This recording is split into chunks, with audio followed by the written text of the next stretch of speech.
दोस्तों, आज हम आपको महाभारत से जुड़ी एक घटना बताते हैं जिसमें पांचों पांडवों ने अपने मृत पिता पांडु का मांस खाया था।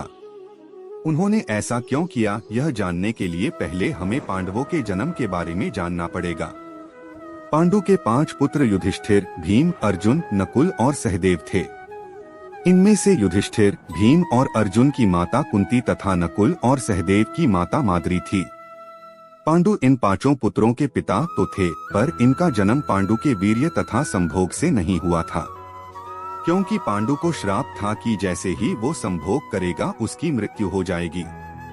इसलिए पांडु के आग्रह पर यह पुत्र कुंती और माद्री ने भगवान का आवाहन करके प्राप्त किए थे। जब पांडु की मृत्यु हुई तो उसके मृत शरीर का मांस 5 भाइयों ने मिल बांटकर खाया था। उन्होंने ऐसा इसलिए किया क्योंकि स्वयं पांडु की ऐसी इच्छा थी। चूंकि उसके पुत्र उसके वीर्य से पैदा नहीं हुए थे, इसलिए पांडु का ज्ञान कौशल उसके बच्चों में नहीं आ पाया था।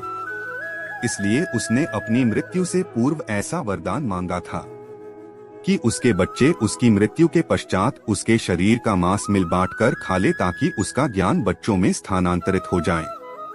पांडवों द्वारा पिता का मांस खाने के संबंध में 2 मान्यता प्रचलित है। प्रथम मान्यता के अनुसार मांस तो 5 भाइयों ने खाया था, पर सबसे ज्यादा हिस्सा सहदेव ने खाया था।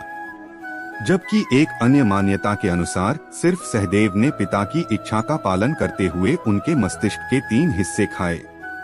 पहले टुकड़े को खाते ही सहदेव को इतिहास का ज्ञान हुआ, दूसरे टुकड़े को खाने पे वर्तमान का और तीसरे टुकड़े को खाते ही भविष्य का।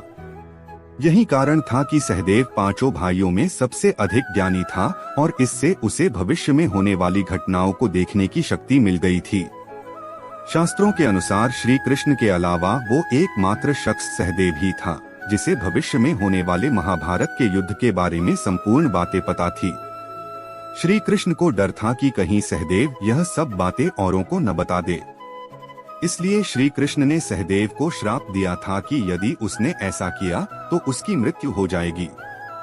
दोस्तों, यह पौराणिक कथा आपको कैसी लगी कमेंट में अवश्य बताएं और चैनल पर ऐसे ही पौराणिक कथाओं को सुनने के लिए चैनल को सब्सक्राइब अवश्य करें। धन्यवाद।